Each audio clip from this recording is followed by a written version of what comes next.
Nécessaire maîtrise de nos frontières avec la lutte contre le terrorisme islamiste. Enfin, on a payé hélas pour savoir que nos frontières ont été poreuses et notamment pour ceux qui souhaitaient commettre des attentats et qui ont réussi pour un certain nombre d'entre eux dans notre pays. Donc bien sûr, il y a un lien, il y a d'autant plus un lien qu'aujourd'hui chacun admet ce que nous étions les seuls à dire il y a un certain nombre d'années, à savoir qu'il y a des terroristes qui s'infiltrent à l'intérieur des flux de migrants.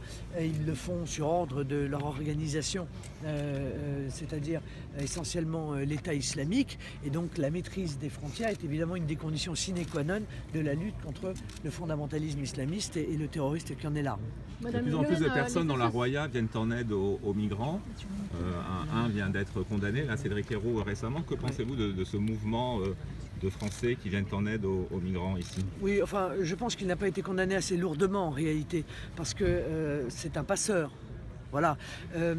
Ces gens, comment dire, se drapent de considérations humanitaires, alors qu'en réalité ils agissent pour des considérations idéologiques. Ce sont des militants d'extrême gauche qui luttent contre la nation, qui luttent contre les frontières, qui luttent contre le droit du peuple français à se protéger. Bon. Donc ce sont des considérations éminemment politiques qui les font agir et en aucun cas des considérations humanitaires. Le FN a lancé une pétition de soutien à la police. Bah oui, je pense qu'il est nécessaire de le faire lorsque l'on voit que les policiers sont maintenant systématiquement l'objet d'agressions, de guet-apens, de tentatives de meurtre. Et quand on entend surtout la classe politique française être très prompte à venir accuser la police, la traiter de raciste, l'accuser d'actes inqualifiables avant même que la justice ait pu se prononcer. Moi, j'ai, dès le début d'ailleurs de l'affaire du jeune Théo, appelé à la sagesse dans ce dossier, à attendre les conclusions de la justice. Je note quand même que l'IGPN, qui n'est pas particulièrement connue pour être complaisante à l'égard des forces de police qu'elle contrôle, a donné des premières conclusions, en tout cas, qui semblent aller conforter la thèse de l'accident. Mais quand j'entends des ministres parler d'actes de racisme, quand j'entends des ministres ou des responsables politiques parler de violences policières comme si la police était coupable de violences en toutes circonstances, je trouve ça honteux. Voilà, je vous le dis clairement, je trouve ça honteux. Notre police est confrontée à des conditions de travail qui sont indignes dans bien des cas. Ils sont en sous-effectif, ils sont en sous dotation de matériel et d'équipement. Ils vont dans des banlieues où ils se font encore une fois très souvent insulter, menacer, violenter et même parfois assassiner. Je trouve inouï, inadmissible qu'il n'y ait pas un soutien massif de la part de la classe politique à la police. Alors comme il n'y a pas de soutien massif de la classe politique, eh bien moi j'essaie de susciter les raisons d'un soutien massif du peuple français à l'égard de ses forces de l'ordre, de sa police, de sa gendarmerie, de ses douaniers. Vous avez pu rencontrer, vous entretenir avec de nombreux policiers cet après-midi. Il y a un accueil depuis le début de la visite républicain, chaleureux. Est-ce que ça vous change des autres campagnes? C'est-à-dire que c'est autre chose. Est-ce que vous sentez quelque chose?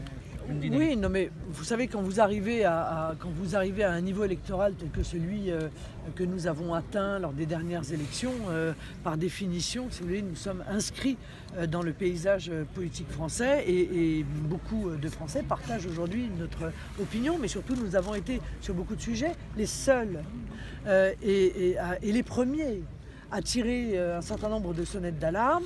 Tout le monde contestait nos analyses et puis aujourd'hui, chacun s'aperçoit qu'une fois de plus, nous avions raison dans nos analyses. Et nous avons aussi raison dans les solutions que nous voulons mettre en œuvre. Ah, j'entends bien, nous sommes en période électorale, tout le monde vient dire la même chose que Marine Le Pen. On a même vu M. Fillon, il y a quelque temps, venir ici. Alors que lui-même indique que les frontières, ça ne sert à rien, que c'est un leurre, que c'est de la démagogie. J'ai cru qu'il venait pour la démanteler, je sais pas, ou pour aller expliquer aux policiers qu'ils étaient au chômage, non.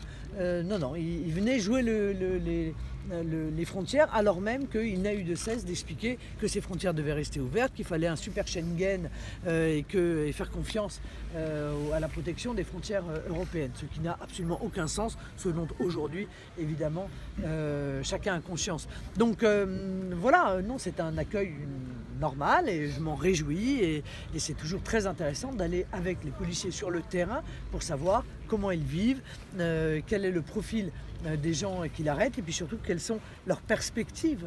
Parce que, encore une fois, je crois qu'eux expriment une inquiétude assez vive et à mon avis, ils ont raison d'exprimer une inquiétude assez vive. Néanmoins, Madame Le Pen, le monsieur Fillon est arrivé largement en tête de la primaire de la droite. Donc le report d'un certain nombre de Sarkozy s'est fait au profit de monsieur Fillon. Où est-ce que vous voyez votre réservoir de voix dans la région pour un éventuel deuxième tour de la présidentielle? Oui, dans le peuple français, vous me direz, dans la région.